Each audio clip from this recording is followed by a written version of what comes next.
یا پھر زین العابدین کے ایک فقرے نے اسے جو اپنی نفرت کا اظہار کا کوئی موقع خاص سے نہ جانے دیتا تھا، چاہے اس کی تنفر بری نکاحیں ہوں یا پھر کوئی تنزیہ استزائیہ فقرہ۔ مولوی صاحب میرا نکاح پڑھانے گئے ہیں، دیر سے آئیں گے۔ کوئی نہیں جانتا تھا کہ یہ فقرہ کس کے لیے تھا اور جس کے لیے تھا اس کے ارد گرد گونج رہا تھا۔ ورائٹی شو کے اختتام پر ڈنر تھا اور الگ تھلگ کونے میں ایک ٹیبل پر آ کر بیٹھ گئی تھی، جبکہ باقی سب خوش گپیوں میں مگن پلیٹیں لیے ادھر ادھر پھر رہی تھی۔ ویٹر نے ایک دو بار آ کر اس کے پاس پوچھا، مگر اس نے نفی میں سر ہلا دیا تھا۔ مہمانوں کے درمیان پھرتے زین العابدین کی نظر اس ٹیبل پر پڑی جہاں وہ ارد گرد سے بے نیاز بیٹھی تھی اور ایک استزائیہ مسکراہٹ اس کے لبوں پر پھیل گئی۔ تبھی اس نے عرفہ کو خاموشی سے باہر کی طرف کھسکتے دیکھا تو اس کی فخریہ مسکراہٹ انچنبے میں بدل گئی۔ وہ جانتا تھا کہ تمام فیمیل اسٹوڈنٹ ہاسٹل کی گاڑی میں آئی تھیں، اب یوں اکیلے رات کے وقت بحفاظت ہاسٹل پہنچ جائے گی۔ یہ بات اس کے سوچنے کی نہیں تھی، مگر وہ سوچ رہا تھا، اور پھر بلا سوچے سمجھے فنکشن کو ادھورا چھوڑ کر پارکنگ سے عجلت میں گاڑی نکال کر روڈ پر ڈال دی تھی، اور جب وہ اسے روڈ کنارے جاتی دکھائی دی تو بے اختیار ہی اس کے پاؤں بریک پر پڑے تھے۔ وہ گاڑی کے یوں اچانک پاس رکنے پر تیزی سے دور ہوئی، پھر حیرت سے اسے دیکھنے لگی تھی۔ گاڑی میں بیٹھو، وہ فرنٹ ڈور کھول کر دوستی سے کہہ رہا تھا، اور گاڑی میں بیٹھتے ہی عرفہ کے دماغ نے فوراً کام کرنا شروع کر دیا تھا۔ ہوٹل سے ہاسٹل کا فاصلہ محض آدھے گھنٹے کا، 15 منٹ گزر چکے تھے۔ آئی تھنک آپ کا ہاسٹل آ چکا ہے۔ وہ 15 منٹ بھی گزر گئے، بلکہ عرفہ نے سوچنے میں ضائع کر ڈالے تھے، اور اگر کوئی لمحہ بچا بھی تھا تو وہ اسے ضائع ہرگز نہیں کرنا چاہتی تھی۔ سر آپ میری بات سنیں پلیز، آپ اتریں، گاڑی سے مجھے واپس جانا ہے، اتنی انتہائی بدتمیزی سے کہا تھا۔ نہیں اتروں گی جب تک آپ میری بات نہیں سنیں گے، اس نے ہر درمی سے کہا تو وہ بے بسی سے اسے دیکھ کر رہ گیا۔ اوکے، آپ نے جو بکواس کرنی ہے کریں، میں سن رہا ہوں۔ میرے بھائی کی غلطی نہیں تھی، وہ عمر کو جانتے بھی نہیں تھے، اس نے ایک سال سے مسلسل میرا جینا دوبر کر رکھا تھا۔ اس روز اس نے وہ انتہائی تیز رفتاری سے اسے بتاتی چلی گئی۔ سر اگر آپ کو یقین نہیں آ رہا تو کوچ کے ڈرائیور اور کنڈکٹر سے مل کر پوچھ لیں، انہوں نے بھی بار بار عمر کو سمجھانے کی کوشش کی تھی کہ اس کا رویہ انتہائی غیر مناسب ہے۔ پتہ نہیں زین العابدین نے اس کی بات کو سنا تھا یا نہیں، مگر وہ سب کچھ کہنے کے بعد ہی گاڑی سے اتری تھی، اور زین اگلے کئی دنوں تک اپنے ہی رویے پر الجھن کا شکار رہا تھا۔ بھلا اسے کیا ضرورت پڑی تھی کہ عرفہ دن کو اکیلی نکلے یا رات میں اس کے پیچھے جانے کی کوئی تک بنتی تھی۔ ایڈمن آفس میں ہلکے پھلکے ماحول میں فارم فل ہو رہے تھے۔ کلرکل سٹاف کی موجودگی میں لڑکیوں کا ایک گروپ اپنے ایگزامس فارم فل کر رہا تھا۔ لیجیے جی، آپ کا فارم ہوا مکمل، اب یہاں سگنیچر بھی کر دیں۔ ایڈوکیٹ زین نے ایک نظر تمام ڈاکومنٹس پر ڈال کر نادیہ سے سائن کرنے کو کہا تھا، اور جب اس نے سائن کر کے پیپر اس کی طرف واپس بڑھائے تو وہ ایک بار پھر دیکھنے لگا کہ شاید کوئی کمی رہ گئی ہو۔ ویسے نادیہ، آپ کا آئی ڈی کارڈ شو کرتا ہے کہ آپ کچھ زیادہ ہی پرانی ہیں، اس نے شگفتہ لہجے میں نادیہ کو مخاطب کیا تھا۔ نادیہ LLB کی اسٹوڈنٹ میں سب سے میچور تھی، اور وجہ بھی یہی تھی کہ وہ اردو میں ایم فل کرنے کے بعد سے لا کرنے کا شوق چڑھا تھا۔ تمام لڑکیوں کے چہروں پر دبی دبی مسکان آ گئی۔ سر آپ اتنی بھی پرانی نہیں ہوں، آپ سے تو تھوڑی کم پرانی ہوں، نادیہ نے بظاہر بنا مان کر کہا تھا۔ اف نادیہ، میں مانتا ہوں کہ میں نے بہت غلط بات کی، مگر آپ نے تو حد ہی کر دی۔ سر میں نے حد کر دی ہے تو نکالیں ذرا اپنا ID کارڈ، اس نے تنگ کر کہا تھا۔ ID کارڈ تو میرا گھر رہ گیا ہے، اس نے انتہائی ہوشیاری کا مظاہرہ کیا تھا۔ سر آپ اتنے پرانے ہیں کہ آپ کا ID کارڈ گھر پر رہ گیا ہے، اسما نے انتہائی معصومیت سے سوال کیا تو کلرکل سٹاف سمیت تمام لڑکیاں کھلکھلا اٹھی تھیں۔ ویسے آپ کے بچے بھی ہماری طرح بہت اچھا پڑھ رہے ہوں گے، ہے نا سر؟ زنیرہ کے غودی پن سے اتنے نیاب سوال کی توقع ہی کی جا سکتی تھی۔ بھلا یا اللہ، میں ان لڑکیوں کو کیوں چھیڑ بیٹھا؟ ایڈوکیٹ زین العابدین نے مصنوعی بیچارگی کے ساتھ خود کو کوسا تھا۔ زنیرہ بی بی، مجھے یہ بھی نہیں پتہ عالم بلا میں میرے کتنے بچے ہیں دنیا میں آنے کو تیار پھر رہے، آپ نے ان کی اسٹڈی کا بھی پتہ کر لیا؟ اس نے انتہائی سنجیدگی شکوہ کناں نظر زنیرہ پر ڈالی۔ یہ تو ڈاکٹر صاحبہ آ کر ڈیسائیڈ کریں گی کہ کتنے بچے عالم بلا میں یہاں آنے کے لیے تیار ہیں۔ ایڈوکیٹ راضی نے اندر داخل ہوتے اس کی بات سنی، لہٰذا خود کو کہنے سے باز نہ رہ سکا۔ اس کا شمار ان کی فیملی فرینڈز میں ہوتا تھا۔ کون ڈاکٹر صاحبہ کون سر؟ تمام اسٹوڈنٹ اس کی طرف متوجہ ہوئے۔ اسٹوڈنٹس، عنقریب آپ لوگوں کو ڈاکٹر شیری صاحبہ ایڈوکیٹ زین العابدین کی خانہ آبادی کا شادی شرکت کا کارڈ ملے گا۔ ارے واقعی سر جی، آپ کو پہلے سے بتا رہا ہوں، پھر یہ نہ ہو کہ عین موقع پر کہیں خائے اللہ جی دوپٹہ تو ٹھیک سے ڈائی نہیں ہوا۔ انہوں نے اپنے اسٹوڈنٹ کی نقل اتاری۔ سنو، تمہارے پاس اس کلر کا دوپٹہ ہوگا۔ تمام لڑکیاں بے ساختہ ہنسی تھی، جبکہ عرفہ ریاض نے پہلے بے تاثر چہرے کے ساتھ ایڈوکیٹ شیرازی کو دیکھا، پھر زین العابدین کی۔ اس کی آنکھوں میں نہ جانے کیا تھا کہ زین العابدین نے جلدی سے نگاہیں چرائیں، مگر اگلے کئی لمحے تک وہ یہی سوچتا رہا۔ اس بار عرفہ کی آنکھوں میں کیسا تاثر ابھرا تھا؟ دکھ کا، خوف کا، تعجب کا، یا پھر سب کچھ لٹ جانے کا، کسی ایسے صدمے کا جس کے بعد زندگی بے معنی لگنے لگتی ہے۔ اور یہ بات اس نے کتنی بار سوچی تھی کہ اسے شمار کرنا ناممکن ہو جاتا تھا، اور یہ قطعاً نہیں سوچا تھا کہ وہ سب کچھ کیوں سوچ رہا ہے۔ اگر سوچ لیتا تو شاید جان لیتا کہ جو رشتہ ان دونوں کے درمیان تھا ایک بے نام احساس کے ساتھ اپنی جگہ بنا رہا تھا۔ وہ اپنے دوست شیر بخت کی شادی میں شرکت کرنے کے لیے گیا ہوا تھا۔ شیر بخت کا تعلق کوئٹہ کے ایک نواحی گاؤں سے تھا۔ شیر بخت کے گاؤں کا ٹور بہت تھکا دینے والا، مگر جہاں اس شادی میں شرکت کے دفعہ سے بلوچی ثقافت کو قریب سے دیکھنے کا موقع ملا، وہیں شیر بخت اور اس کے کزن کے ساتھ انہیں شکار اور سیر تفریح کا بھرپور لطف اٹھایا تھا۔ مگر اب مزید ایک دن کا آف لے کر اس بھرپور تھکن کو بے فکری سے اتار رہا تھا۔ اس کی گہری نیند موبائل کی پب سے ٹوٹی تھی۔ اس نے مندی بندی آنکھوں سے نمبر دیکھتے ہوئے یس کا بٹن دبایا تھا۔ دوسری طرف عقیلہ بابی تھی۔ ہاں زین، کیسے ہو؟ کیسی رہی شیر بخت کی شادی؟ حال حوال کے بعد وہ شادی کی رپورٹ لے رہی تھی۔ بہت زبردست بابی، آپ سنائیں، گھر میں خیریت؟ سب ٹھیک ٹھاک ہے، اور میں نے تمہیں یہ بتانے کے لیے فون کیا ہے ڈاکٹر شیری بھی دبئی کانفرنس سے آ گئی ہے، اور اس کے دادا جان بھی عمرہ کر کے واپس آ چکے ہیں، تو بابا جان کہہ رہے ہیں کہ اسی ہفتے کا کوئی ٹائم لے لیتا ہوں۔ کیا ہوں بھئی، کوئی دن بتاؤ جب تم مکمل طور پر فری ہوگے۔ بابا جان 2 دن پہلے اس معاملے میں مجھ پر سخت ناراض ہو چکے ہیں کہ اتنے مہینوں سے معاملہ چل رہا ہے اور ابھی تک کچھ فائنل نہیں ہو سکا۔ وہ تو اسے تمہاری اور میری نالائکی قرار دے رہے تھے۔ بہرحال اب مزید دیر نہیں ہونی چاہیے، تم دونوں ایک دوسرے کو دیکھ لینا، اس کے بعد ہی کوئی فیصلہ بزرگوں کے درمیان ہوگا۔ دیکھتا ہوں بابی، پھر آپ کو انفارم کر دوں گا۔ بابا جان کہاں ہیں؟ اس نے بے دلی سے کہا تھا۔ بابا جان تو زمینوں پر گئے ہیں، لو ماں جی سے بات کر لو۔ انہوں نے موبائل ماں جی کو دیا تو وہ قدرے غائب دماغی سے ان کے سوالوں کا جواب دینے لگا۔ دمادم مست قلندر کی دھن پر ناچتے گاتے بدمست درویش شام کے اس شور شرابے میں گرد و پیش سے بے نیاز جھوم رہے تھے۔ زائرین کی ٹولیاں آتی جاتی سلام کر کے پلٹ رہی تھیں۔ نذرانے کے صندوقچے کھلنے کا ٹائم ہو رہا تھا۔ 5 آنکھوں والی سرکار کے مزار پر ڈوبتے سورج کے ساتھ دیا جلا کر وہ تیز سے پلٹی تھی۔ اس نے رکشے والے کو رکنے کے لیے کہا تھا، اور شام کے دھندلکے میں عصر کی اذانوں کے ساتھ پھٹ پھٹ کرتے رکشے میں واپسی کا سفر طے کر رہی تھی۔ سیاہ سیوک اکارڈ کی ڈرائیونگ سیٹ پر بیٹھے زین العابدین کی نگاہ بے دہانی میں اس پر پڑی، اور پھر اسے گرد و پیش کا دھیان کم ہی رہا تھا۔ وہ بھلا اس وقت کہاں سے لوٹ رہی تھی؟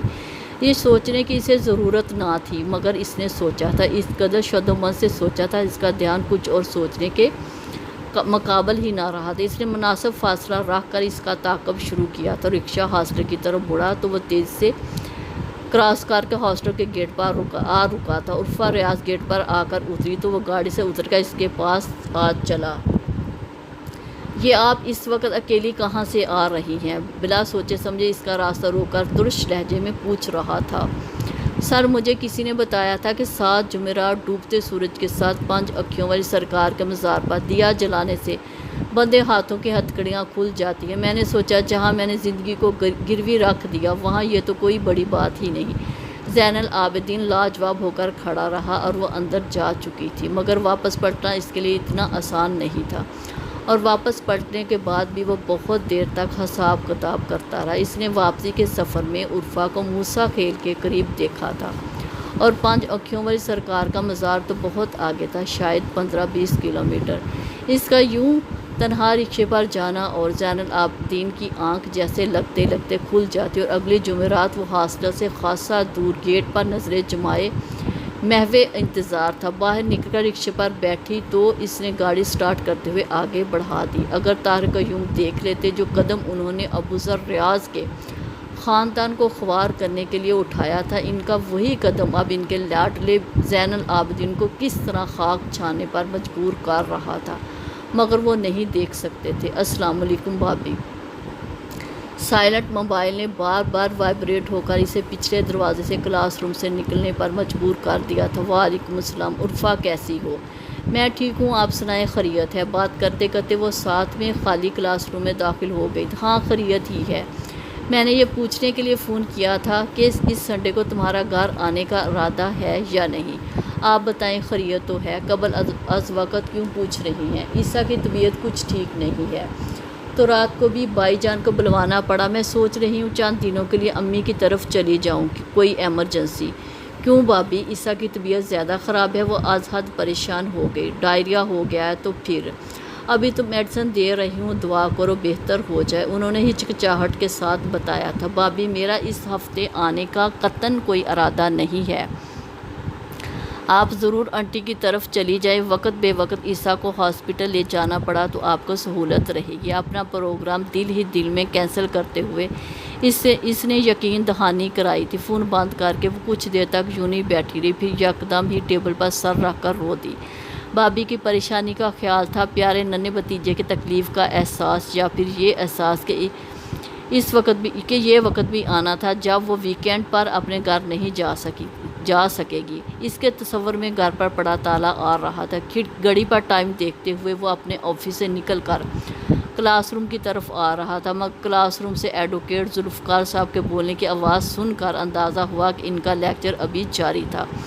آفس کی جانب واپس جانے کی بجائے وہ انتظار کرنے کا ارادہ باندھ کر سامنے کلاس روم میں داخل ہوا، مگر یکدم ٹھٹک گیا۔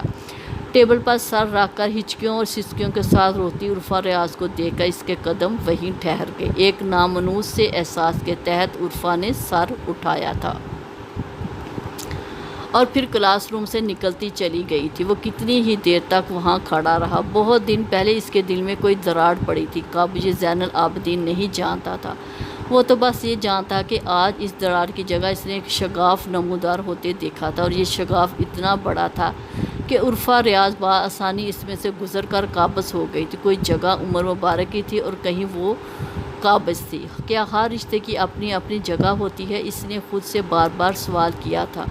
اگلے کئی دنوں تک، کئی ہفتوں مہینوں تک وہ بھابی کو ٹال ٹال کر تھک گیا تو سب کچھ کہہ ڈالا۔ بھابی، ہمارے خاندان کی عورتیں پردوں والی گاڑیوں میں، سیاہ شیشوں والی گاڑیوں میں سفر کرتی ہیں، اور وہ ہر جگہ میں برداشت نہیں کر پاتا۔ یہ نہیں کہ میں عمر کو بھول جاتا ہوں، مگر میرا دل چاہتا ہے میں اس لڑکی کو بند کر دوں، میں اسے پابند کر دوں، قید کر دوں، وہ یوں کہیں بھی نہ جا سکے۔ اس کے چھوٹے چھوٹے بھتیجے ہیں، اس کے ساتھ آنے والا کوئی نہیں سوائے فواز صدیقی، اور اس سے بھلا اس کا کیا رشتہ ہے؟ سب جاننے کے بعد عقیلہ بھابی نے صرف ایک بات کہی تھی، وہ لڑکی تمہیں کہاں ملی زین؟ تم جانتی ہو تمہاری اس بات کی بھنک بھی بابا جان کو پڑ گئی تو وہ طوفان کھڑا کر دیں گے۔ وہ بھلا گوارا کر سکتے ہیں کہ؟